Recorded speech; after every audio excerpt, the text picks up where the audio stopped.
Salut à tous, c'est CallMeAZ et aujourd'hui on va parler du film Werewolf by Night d'une durée d'environ une quarantaine de minutes si on enlève le générique de fin, qui rejoindra les autres films et séries dont je vais parler qui font partie du MCU. À savoir d'ailleurs, petit aparté, que si je parle de la trilogie Spider-Man de Sam Raimi ou des deux films pour l'instant Amazing Spider-Man, ils finiront aussi dans le MCU même si techniquement ils ont été rajoutés après. Voilà. Parenthèse finie, on va parler de ce film très particulier, voilà, dont le projet a été révélé que assez récemment finalement, parce que je ne crois pas qu'on en avait entendu parler avant.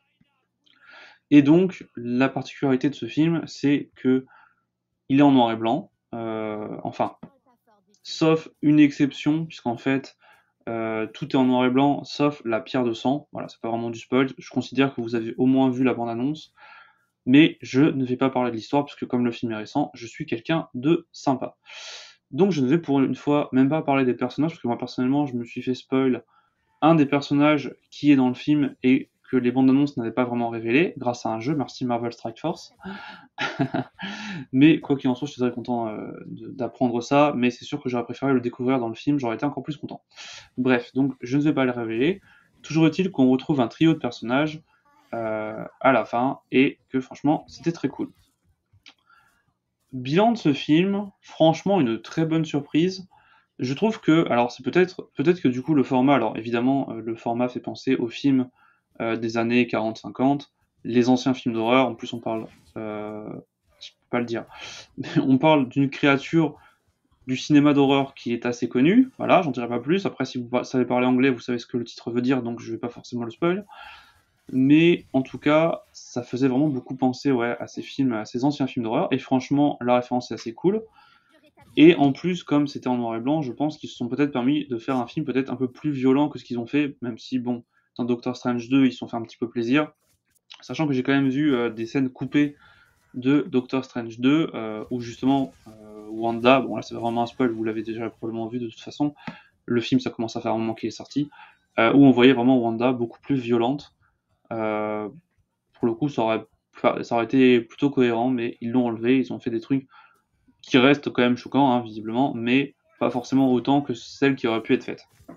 Bref, aparté étant terminé, franchement une très très bonne surprise. Voilà, franchement c'était vraiment très cool. La vidéo sera peut-être pas très longue, hein, parce qu'il n'y a pas grand chose de spécial à dire, surtout que je vais pas trop spoil ce qui s'y passe. Mais l'histoire est assez simple, voilà, l'histoire vraiment elle est assez simple, il y a assez peu de personnages qui sont introduits, mais franchement voilà, c'est efficace par le fait que c'est un épisode de 45 minutes.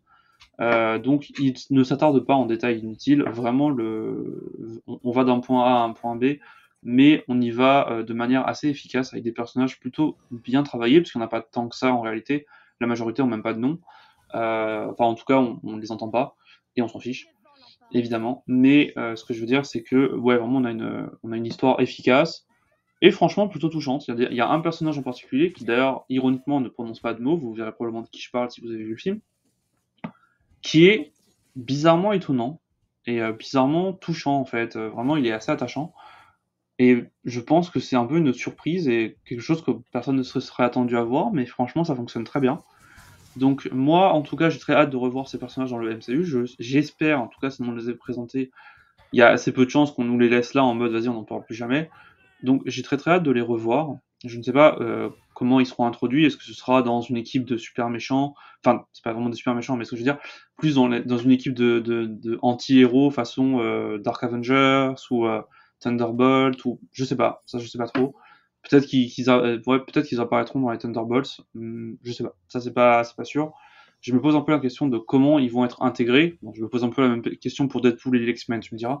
Mais c'est vrai que c'est des questions que je me pose un peu de comment le MCU va finir par réussir. J'en doute pas hein, qu'ils réussissent à le faire. S'ils sont ajoutés comme ça dans un film, dans une espèce d'épisode spécial, je me doute bien hein, qu'ils vont trouver une solution pour les faire venir, que ce soit un portail de Doctor Strange, j'en sais rien. Mais c'est vrai que je me pose la question de dans quel film on va les revoir. Est-ce que ce sera plus des films vraiment orientés horreur? Parce qu'après tout, Marvel commence peu à peu à faire un peu des films. Alors, c'est un grand mot à dire qu'ils font des films d'horreur, parce que Doctor Strange, quand même, c'était assez. C'était fait par Sam Raimi, mais c'était quand même assez gentil, hein, clairement. Il y avait des scènes un peu choquantes, mais il n'y en avait pas tant que ça. Et, mais c'était très bien, hein, moi, d'ailleurs, j'en parlerai probablement de ce film. Mais moi, je l'ai beaucoup aimé. Je l'ai beaucoup plus aimé que le 1, je vais être très clair. Et ouais, on voit vraiment Marvel qui essaye de faire des choses un peu différentes, avec les Éternels aussi, qui étaient vraiment très particuliers. C'était vraiment un film assez à part, en fait. Et que, pareil, j'ai beaucoup aimé, j'en parlerai une autre fois. Et donc, ouais, on voit Marvel qui essaye un peu d'élargir le spectre de ce qu'il fait, et moi, personnellement, je trouve ça très cool. Et là, on est vraiment sur un film d'horreur efficace, qui fait pas spécialement peur, hein, parce que là, on n'est pas vraiment dans les jumpscares putassiers. Il y en a un qui m'a surpris, mais qui n'était pas vraiment un jumpscare, c'est plus, voilà, c'était vraiment le côté surprise. Ils l'ont pas surabusé, ça, je suis assez content, ils ont pas abusé des jumpscares ou des trucs de merde. Donc, franchement, moi, je suis plutôt content. Je suis pas très fan des jumpscares, vraiment, j'aime pas ça. Je trouve que c'est assez paresseux en fait pour te faire peur et c'est vraiment pas terrible. Ça gâche beaucoup l'immersion parce que si t'es tout le temps en train d'avoir peur d'un jumpscare, t'es pas du tout dans l'histoire. Enfin, voilà, c'est un autre débat. Mais en tout cas, je trouve que l'histoire a bien fonctionné. C'était vraiment intéressant à voir. Visuellement, c'est cool. Ouais, comme je dis, la plus grosse réussite du film, en fait, c'est surtout les personnages et leurs relations qui se tissent relativement rapidement, hein, puisque tout se passe dans la même journée quasiment. Mais ça fonctionne très bien. Et, euh, et voilà, je pense que j'ai pas grand chose de plus à raconter. J'ai très hâte, vraiment, comme je dis, de revoir ces personnages. Voilà.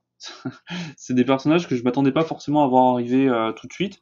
Mais franchement, comme ça a été très réussi, que les personnages fonctionnent bien, je me dis, franchement, je serais pas contre les revoir. Alors, je sais pas si c'est prévu dans une série, peut-être. Peut-être parce qu'après tout, je sais qu'il y a même une série sur des Marvel Zombies, donc voilà. Alors que les zombies, on les a juste vus dans 2 épisodes de What If, qui étaient d'ailleurs très bien. Voilà, les épisodes de What If. Faudra que je parle de What If d'ailleurs. What If, c'est trop bien, c'est une de mes séries préférées. Et, euh, et ouais, franchement, bien hâte de les revoir. Il y a des chances qu'on les revoit avec peut-être des personnages un peu dans le même style, peut-être Ghost Rider. Je sais pas s'ils vont intégrer les anciens films ou s'ils vont refaire un reboot. Ça, j'ai pas les infos. Peut-être un Blade, hein, parce que c'est que Blade arrivera dans le MCU, donc ça m'étonnerait pas qu'on les revoie à côté de Blade, ou au côté, ou en tant qu'antagoniste peut-être, je sais pas. Mais ça m'étonnerait pas qu'on revoie ces personnages ensemble, parce qu'ils sont très liés, je veux pas dire pourquoi, mais voilà, ils sont tous assez liés à ce côté mystique, à ce côté un peu plus horrifique, hein, de Marvel. Peut-être qu'on verra aussi un Punisher version Frankenstein, parce que oui, ce personnage existe, je ne déconne pas. Je sais pas. C'est vrai, c'est des questions que je me pose. Voilà, je me pose beaucoup de questions à comment ils vont être intégrés. C'est des personnages qui sont en plus dans une équipe qui s'appelle Midnight Sun, qui correspond à un jeu qui va sortir en décembre, la veille de mon anniversaire d'ailleurs. Donc, est-ce que peut-être on va voir cette équipe arriver au cinéma? Franchement, je dis pas non. Après, voilà, il y a beaucoup de. J'essaye un peu de modérer les choses. Il y a beaucoup d'annonces qui ont été faites, Black Panther 2, etc. On n'a pas eu d'infos dessus. Maintenant, c'était avant que le film soit montré. Il y a des chances que de toute façon ce soit quand même plus ou moins prévu si nous ne nous aurons pas montré ça, hein. Il y a assez peu de séries ou de films qui vont nous introduire des personnages qu'on ne reverra jamais, c'est un peu stupide. Donc voilà, je sais pas. En tout cas, j'ai très hâte de suivre cette histoire. J'en reparlerai évidemment quand on les reverra, parce que je suis sûr qu'on les reverra, ça c'est quasiment certain. En tout cas, voilà, franchement, une bonne surprise, un bon petit film de 45 minutes qui se laisse regarder très bien et qui est très agréable, je trouve. Donc franchement, si vous ne l'avez pas vu et que je vous ai pas trop révélé d'informations, que vous voulez toujours le voir, foncez. Franchement, vous perdrez pas votre temps. Franchement, c'est très cool. Et ben voilà, c'est Call Me As Z. Pensez à vous abonner pour ne rater aucune des futures vidéos, à cliquer sur la petite cloche, à mettre un j'aime. Et moi, je vous dis à la prochaine. Ciao!